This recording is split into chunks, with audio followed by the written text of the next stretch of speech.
আপনারা দেখছেন একুশে টেলিভিশন।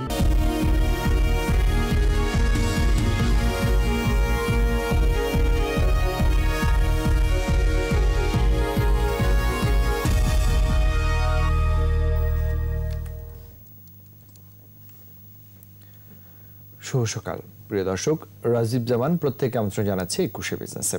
এই অনুষ্ঠানের মাধ্যমে আমরা আপনাদের জানিয়ে দেব দেশের ব্যবসা বাণিজ্য, অর্থনীতি ও শেয়ার বাজারের সর্বশেষ তথ্য, যা স্বয়ংক্রিয় গ্রাফিক্স পদ্ধতিতে পরিবেশন করছে একুশে বিজনেস। এছাড়াও একুশে বিজনেস সরাসরি দেখতে পাবেন আমাদের ফেসবুক পেজ www.facebook.com/ekushe24 অনলাইনে। দর্শক, আপনারা জানেন ঢাকা ও চট্টগ্রাম স্টক এক্সচেঞ্জ স্টুডিওতে আমাদের দুজন প্রতিনিধি রয়েছেন। ডিসি স্টুডিওতে আছেন মাহবুব রহমান এবং সিসি স্টুডিওতে আছেন মহিমা পলি। ওয়ালটন স্মার্ট ফ্রিজের সৌজন্যে দেশের পুঁজিবাজারে দিনের শুরুর খবরাখবর জানাতে চলে যাচ্ছি তাদের কাছে।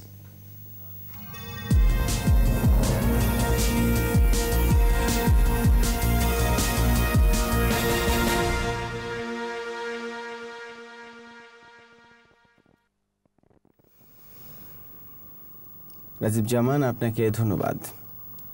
যথাসময়ে শুরু হয়েছে আজ ঢাকা স্টক এক্সচেঞ্জের লেনদেনের আপডেট জানানোর আগে কিছু তথ্য জানিয়ে রাখছি পুঁজিবাজারে তালিকাভুক্ত কোম্পানি অ্যাসোসিয়েটেড অক্সিজেন লিমিটেড সমাপ্ত হিসাব বছরের জন্য 10% লভ্যাংশ ঘোষণা করেছে। এর মধ্যে 2% নগদ আর 8% বোনাস লভ্যাংশ। উক্ত সময় কোম্পানিটির ইপিএস হয়েছে 1 টাকা 87 পয়সা এবং শেয়ার প্রতি নিট সম্পদ মূল্য দাঁড়িয়েছে 19 টাকা 25 পয়সা। এছাড়া সেন্ট্রাল ফার্মাসিউটিক্যালস লিমিটেড শেয়ারহোল্ডারদের জন্য কোনো প্রকার লভ্যাংশ দেবে না এই জানিয়েছে। এর মধ্যে দেখা যাচ্ছে প্রতিষ্ঠানটির ইপিএস হয়েছে ঋণাত্মক 9 টাকা 24 পয়সা। এবার জানিয়ে দিচ্ছি ঢাকা স্টক এক্সচেঞ্জের আজকের দিন শুরুর খবরাখবর।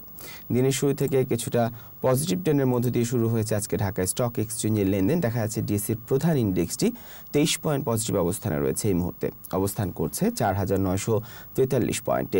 এসি ইন্ডেক্সটি দেখা যাচ্ছে 3 পয়েন্ট পজিটিভ অবস্থানে রয়েছে, 1118 পয়েন্টে অবস্থান করছে এবং 30 ইন্ডেক্সটি দেখা যাচ্ছে 14 পয়েন্ট পজিটিভ অবস্থানে থেকে 1720 পয়েন্টে অবস্থান করছে।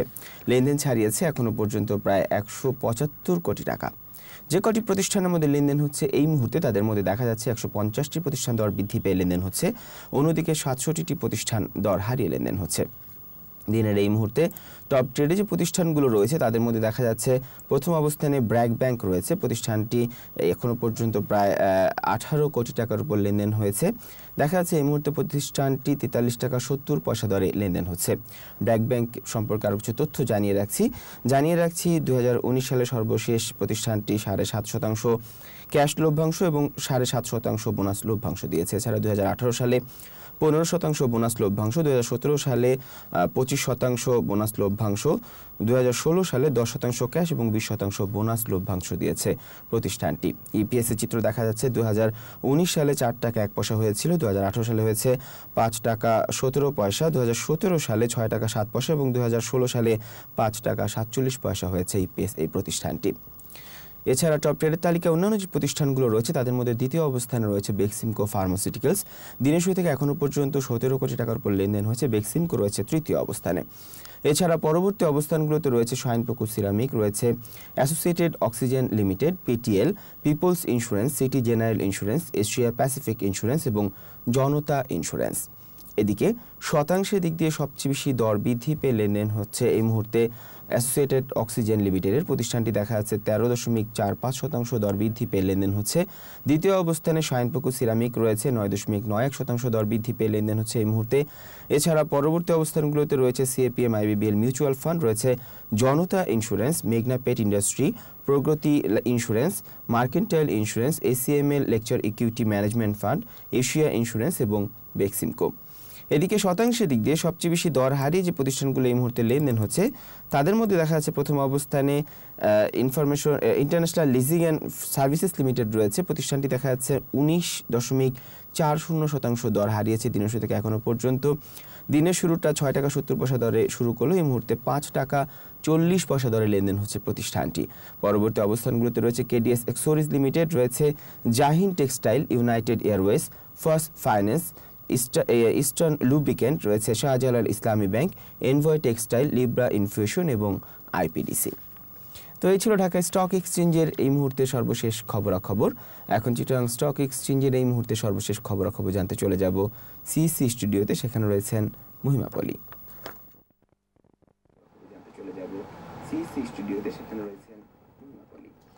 ধন্যবাদ মাহবুব রহমান আপনাকে। চিটাগং স্টক এক্সচেঞ্জের এই মুহূর্তের খবরাখবর জানাবো। এবং দর্শক, আপনারা জানেন লেনদেনের আধা ঘন্টা অতিবাহিত হয়েছে। আমরা দেখতে পাচ্ছি গত কার্যদিবসেও কিন্তু সূচকের উত্থানেই লেনদেনের সমাপ্তি হয়েছিল। আজকে দিনের শুরুতে দেখা যাচ্ছে উত্থানেই লেনদেন শুরু করেছে এবং লেনদেনের পরিমাণ 4 কোটি 9 লাখ টাকার মতো হয়েছে এবং 25টি প্রতিষ্ঠানের দর বেড়েছে, যেখানে দর হারিয়েছে 16টি। এবং দিনের এই মুহূর্তে সিএসসি প্রধান ইন্ডেক্সটি 55 পয়েন্টের মতো বেড়ে 14,169 পয়েন্ট ইন্ডেক্সটি অবস্থান করছে, যেখানে 30 ইন্ডেক্সটিও পজিটিভ রয়েছে 5 পয়েন্টের মতো, 11,522 পয়েন্ট অবস্থান করছে। এবং সিএসসি সিলেক্টিভ ক্যাটাগরি ইন্ডেক্সটি আমরা দেখতে পাচ্ছি 33 পয়েন্টের মতো পজিটিভ রয়েছে, 8,523 পয়েন্ট ইন্ডেক্সটি অবস্থান করছে। এবং দিনের এই মুহূর্তে দেখা যাচ্ছে টাকার অঙ্কে লেনদেনের শীর্ষে উঠে এসেছে অ্যাসোসিয়েটেড অক্সিজেন, 42 টাকা ট্রেড হচ্ছে। দ্বিতীয় অবস্থানে প্যারামাউন্ট টেক্সটাইল রয়েছে 65 টাকা 40 পয়সা লেনদেন হচ্ছে। তৃতীয় অবস্থানে বেক্সিমকো লিমিটেড রয়েছে 23 টাকা 60 পয়সা লেনদেন হচ্ছে। এবং ব্র্যাক ব্যাংক এবং ন্যাশনাল ব্যাংকে দেখা যাচ্ছে চতুর্থ এবং পঞ্চম অবস্থানে অবস্থান করছে টপ ট্রেডের তালিকায়। ব্র্যাক ব্যাংকের লেনদেন হচ্ছে 43 টাকা 60 পয়সা দরে এবং ন্যাশনাল ব্যাংকের লেনদেন হচ্ছে 7 টাকা দরে। টপ গেইনার্স তালিকায় প্রথমেই দেখা যাচ্ছে, প্রথমেই camp IBBL first mutual fund রয়েছে এবং শতাংশের দিক থেকে দর বেড়েছে 10%, লেনদেন হচ্ছে 15 টাকা 40 পয়সা দরে, 1 টাকা 40 পয়সা দর বেড়েছে টাকার অঙ্কে। দ্বিতীয় অবস্থানে শাইনপুকুর সিরামিক্স রয়েছে 26 টাকা 60 পয়সা, লেনদেন হচ্ছে 2 টাকা 40 পয়সা দর বেড়েছে, 9.92% দর বেড়েছে শতাংশের দিক থেকে। তৃতীয় অবস্থানে এআইবিএল ফার্স্ট মিউচুয়াল ফান্ড রয়েছে এবং এই প্রতিষ্ঠানটির শতাংশের দিক থেকে দর বেড়েছে 9.46%, লেনদেন হচ্ছে 8 টাকা 10 পয়সা দরে, 70 পয়সা দর বেড়েছে টাকার অঙ্কে। জনতা ইন্স্যুরেন্স চতুর্থ অবস্থানে রয়েছে 37 টাকা 50 পয়সা, লেনদেন হচ্ছে 6.84% দর বেড়ে লেনদেন হচ্ছে। এবং টপ গেইনার্সের তালিকায় পঞ্চম থেকে দশম অবস্থানের মধ্যে যে প্রতিষ্ঠানগুলি এই মুহূর্তে রয়েছে, অ্যাসোসিয়েটেড অক্সিজেন রয়েছে, নর্দার্ন ইন্স্যুরেন্স রয়েছে, Beximco, Islamic finance, BD finance রয়েছে, ইসলামী ইন্স্যুরেন্স এবং ইসলামী ইন্স্যুরেন্সের এই মুহূর্তে লেনদেন হচ্ছে 48 টাকা দরে, দর বেড়েছে শতাংশের দিক থেকে 3.67% এবং টাকার অঙ্কে 1 টাকা 70 পয়সা দর বেড়েছে। টপ লুজার্সের তালিকায় প্রথমেই দেখা যাচ্ছে, প্রথমেই জাহিন টেক্স রয়েছে 10% দর হারিয়েছে, 5 টাকা 40 পয়সা লেনদেন হচ্ছে এবং 60 পয়সা দর হারিয়েছে টাকার অঙ্কে। দ্বিতীয় অবস্থানে ইন্টারন্যাশনাল লিজিং ফাইন্যান্স রয়েছে 6 টাকা 30 পয়সা লেনদেন হচ্ছে এবং দর হারিয়েছে 7.35%, যেখানে টাকার অঙ্কে দর হারিয়েছে 50 পয়সা।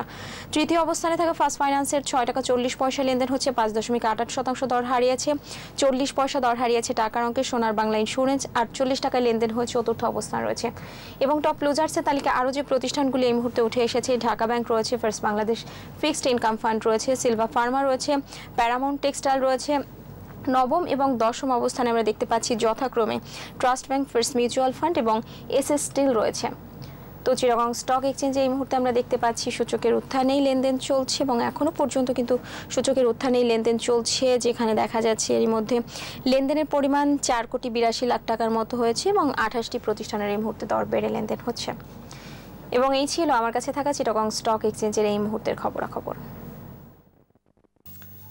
পলি এবং মাহবুব, আপনাদের দুজনকেই অনেক ধন্যবাদ। দর্শক, ওয়ালটন স্মার্ট ফ্রিজের জন্য জানছিলাম পুঁজিবাজারের দিন শুরুর খবরাখবর।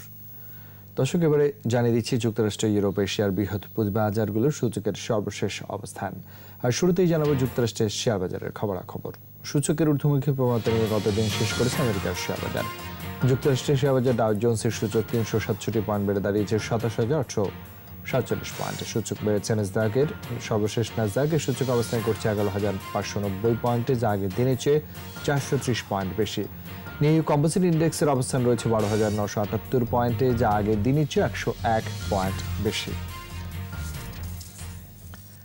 এবারে জানাবো ইউরোপের পুঁজিবাজারের খবরাখবর। সূচকের ঊর্ধ্বমুখী প্রবণতা নিয়ে গতদিন শেষ করেছে ইউরোপের প্রধান পুঁজিবাজারগুলো। যুক্তরাজ্যের এফটিসি 100 ইন্ডেক্স 96 পয়েন্ট বেড়ে দাঁড়িয়েছে 5,883 পয়েন্টে। বেড়েছে জার্মানি শেয়ার বাজার ডাক্স ইন্ডেক্স, এটি 235 পয়েন্ট বেড়ে দাঁড়িয়েছে 12,324 পয়েন্টে। বেড়েছে ফ্রান্সের সিসি 40 ইন্ডেক্স, এটি 117 পয়েন্ট বেড়ে দাঁড়িয়েছে 4,922 পয়েন্টে। সুইজারল্যান্ডের সুইস মার্কেট ইন্ডেক্স রয়েছে ঊর্ধ্বমুখী প্রবণতায়। সুইজারল্যান্ডের সুইস মার্কেট ইন্ডেক্স অবস্থান করছে 10,286 পয়েন্টে, যা আগের দিনের চেয়ে 282 পয়েন্ট বেশি। এবারে জানাবো এশিয়ার পুঁজিবাজারের সর্বশেষ খবরাখবর। সূচকের ঊর্ধ্বমুখী প্রবণতা রয়েছে এশিয়ার প্রধান পুঁজিবাজারের লেনদেনেও। জাপানের শেয়ারবাজার নিকি সূচক 286 পয়েন্ট বেড়ে দাঁড়িয়েছে 23,981 পয়েন্টে। বেড়েছে হংকংয়ের শেয়ারবাজার হ্যাংসেং এর সূচক, এটি 658 পয়েন্ট বেড়ে দাঁড়িয়েছে 25,544 পয়েন্টে। সিঙ্গাপুর STI সূচক 53 পয়েন্ট বেড়ে দাঁড়িয়েছে 2,569 পয়েন্টে। চীনের শেয়ারবাজার সাংহাই কম্পোজিট ইন্ডেক্স 28 পয়েন্ট বেড়ে দাঁড়িয়েছে 3,306 পয়েন্টে। বোম্বে সেন্সেক্স 30 ইন্ডেক্সে দেখা যাচ্ছে ঊর্ধ্বমুখী প্রবণতা, এটি 495 পয়েন্ট বেড়ে দাঁড়িয়েছে 41,112 পয়েন্টে। বেড়েছে থাইল্যান্ডের থাই স্টক এক্সচেঞ্জের সূচক, এটি 16 পয়েন্ট বেড়ে দাঁড়িয়েছে 1,239 পয়েন্টে। দর্শক, এবারে নিচে একটা বিরতি, ফিরব একটু পরে, ততক্ষণ আমাদের সঙ্গেই থাকুন।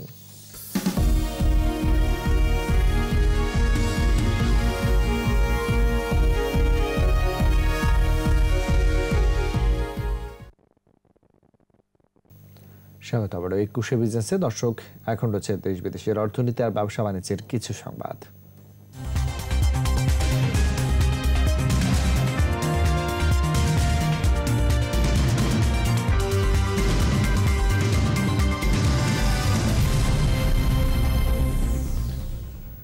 জাতীয় রাজস্ব বোর্ডকে ভেঙে দুভাগ করার প্রস্তাব করেছে পরিকল্পনা কমিশন। বিভাগ দুটিতে থাকবেন আলাদা চেয়ারম্যান। পরিকল্পনা কমিশনের এমন প্রস্তাব বাস্তবায়ন করা গেলে রাজস্ব আহরণে গতি আসবে বলে মনে করছেন এনবিআর এর সাবেক চেয়ারম্যানরা। আর বিষয়টিতে বাচক হিসেবে দেখছেন অর্থনীতিবিদ ও ব্যবসায়ী নেতারা। তৌহিদুর রহমানের রিপোর্ট।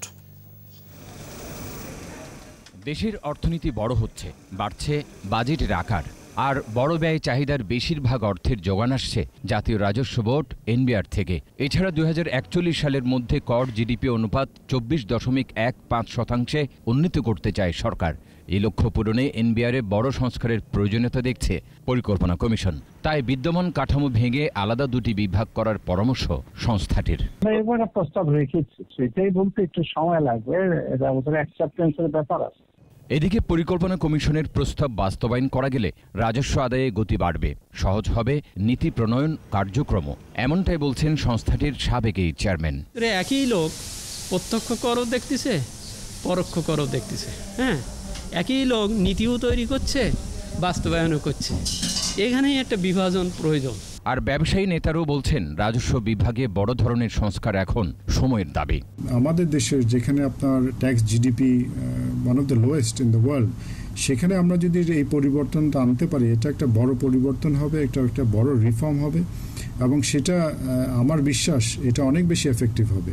জাতীয় রাজস্ব বোর্ডকে দুভাগ করার উদ্যোগ ইতিবাচক, তবে পরিকল্পনাটি বাস্তবায়ন বেশ চ্যালেঞ্জিং বলে মত অর্থনীতিবিদদের। অর্থনৈতিক ব্যবস্থাপনার দিক থেকে নীতি প্রণয়নকারী সংস্থা এবং নীতি বাস্তবায়নকারী সংস্থার মধ্যে একটা যদি পার্থক্য থাকে, সেটাই বাঞ্ছনীয়।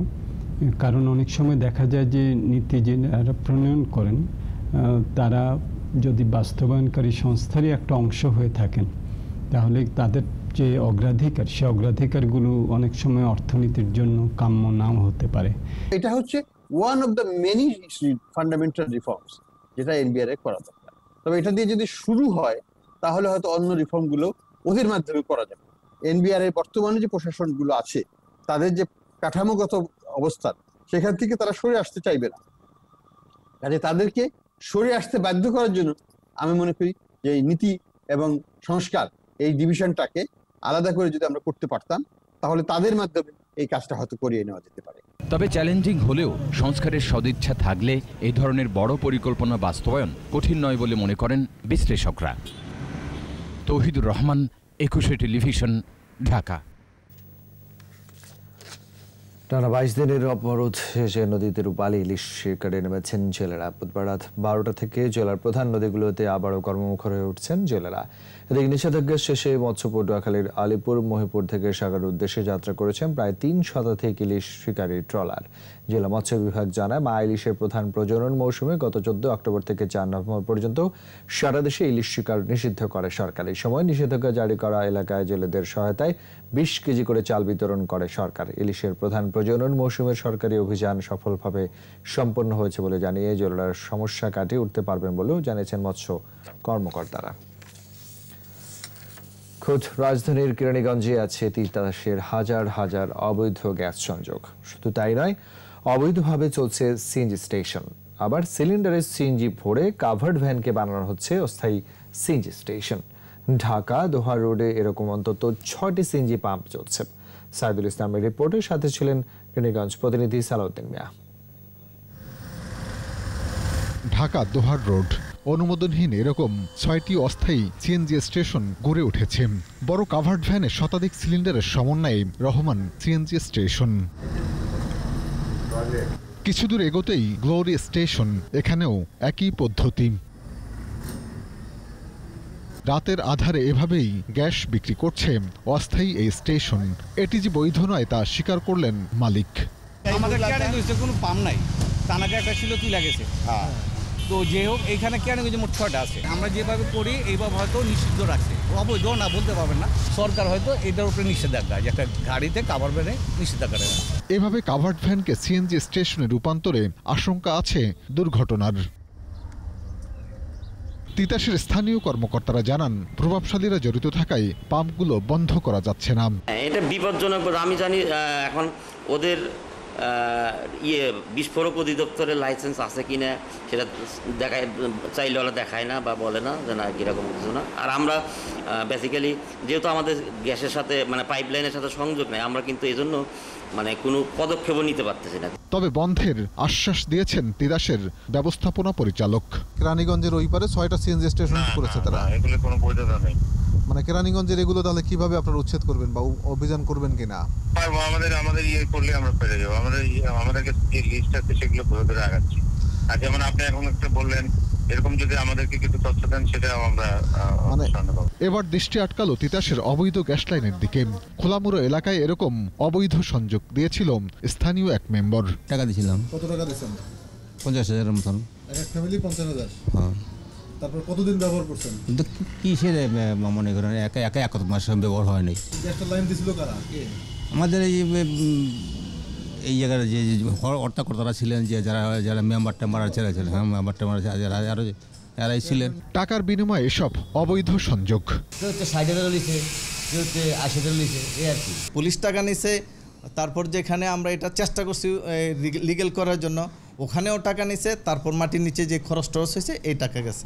তবে অভিযোগ অস্বীকার করেছেন ওই ইউপি মেম্বার। সার্কুলার পাইয়া আমরা 4 এলাকার মানুষ প্রত্যেক গ্রামে মিটিং করছি, প্রত্যেক গ্রামে বয়সী কমিটি করছে, আবার অবৈধ সংযোগ দিচ্ছে সবাই। 50,000, 60,000, 70,000, 80,000 টাকা, এটা সঠিক না। প্রত্যেক গ্রামে যারা ছিল তারই টাকা উঠাইছে। বেশ কয়েকবার অবৈধ সংযোগ বিচ্ছিন্ন করা হয়েছে বলে জানান থানা নির্বাহী অফিসার। আমরা শুধু মোবাইল কোড করে জরিমানা করতে পারি, কিন্তু এটাকে ডিসপোজাল করার জন্য যে ম্যাটেরিয়ালস দরকার, যে ইকুইপমেন্ট দরকার, সেটি আমাদের কাছে নেই। এরকম অবৈধ সংযোগের ফলে রাজস্ব হারাচ্ছে সরকার, সেই সাথে থাকছে দুর্ঘটনার ঝুঁকি। সাইদুল ইসলাম, 21 টেলিভিশন, ঢাকা। ন্যায্য মজুরি পাচ্ছে না চট্টগ্রামের চা শ্রমিকরা। নেই পর্যাপ্ত সুযোগ সুবিধা, এরপরেও প্রজন্ম থেকে প্রজন্ম উৎপাদন ধরে রেখেছেন চা শ্রমিকরা। এই অবস্থায় মজুরি বৃদ্ধি সহ সুযোগ সুবিধা বাড়ানোর দাবি চা শ্রমিকদের। বিপ্লব মজুমদারের ক্যামেরায় চট্টগ্রাম থেকে রিপোর্ট করছেন হাসান ফেরদাউস। চট্টগ্রামে প্রথম চায়ের আবাদ শুরু হয় 1840 সালের দিকে। এখন এই অঞ্চলে চা বাগান রয়েছে 22টি, এর মধ্যে 17টি ফটিকছড়িতে। এইসব বাগানে কাজ করেন 10,000 বেশি শ্রমিক। বংশ পরম্পরায় কাজ করা এইসব শ্রমিক ন্যায্য মজুরি থেকে বঞ্চিত বলে অভিযোগ আছে। 1 কেজি চাল নিতে গেলে 50 টাকা, 2 কেজি চাল নিতে গেলে 100 টাকা আসে। তো এখানে তো তরকারি তো নিতে পারি না। ছেলেপুলেকে লেখাপড়া করতে পারাই নাই, অনেক কষ্ট। 2 বেলা খালি 1 বেলা উপাস, এভাবে জীবনটা কাটায় আর কি। যতটুকু পাই, যেরকম পাই এরকম করে কষ্ট মষ্ট করে চলি আর ডাল ভাত, নুন ভাত। চা বাগানে গড়ে ওঠেনি প্রয়োজনীয় শিক্ষা অবকাঠামো। বাগানের বাইরের প্রতিষ্ঠানে চা শ্রমিকদের সন্তানরা ভর্তি হতে গেলে পড়তে হয় নানা বিড়ম্বনায়। স্কুল কলেজ বা আমাদের বাগানের মধ্যে নেই। বাগানের লোক হিসেবে আমরা অন্যদের থেকে একটু নিচে থাকতে হয়, আমাদেরকে সবাই বাগানিয়ে বলে, একটু ইনসাল্ট করে। ন্যায্য মজুরির দাবি জানালেন চা শ্রমিক ইউনিয়নের নেতারা। শ্রমিকদের জন্য যদি 300 টাকা মজুরি হয় তাহলে আমরা সচ্ছল শ্রমিকরা চলতে পারবে, আমি দৃঢ় বিশ্বাস। এটা আমি রেশন সহ অন্যান্য সুবিধা বাড়ানোর দাবি তাদের। চা শিল্পের উন্নয়নের পাশাপাশি শ্রমিকদের জীবনমান উন্নয়নের কথা বলছেন এখানকার শ্রমিকরা। মজুরি বাড়ানোর পাশাপাশি অন্যান্য সুযোগ সুবিধা বাড়ানো গেলে এই উৎপাদন আরও বেড়বে বলে মনে করেন এর সাথে সংশ্লিষ্টরা। হাসান ফেরদৌস, একুশে টেলিভিশন, চট্টগ্রাম। দর্শক এবারে নিচ্ছে আরেকটা বিরতি, বেলা 11:30 আবার ফিরে আসবো একুশে বিজনেসে, আর ততক্ষণ আমাদের সঙ্গেই থাকুন।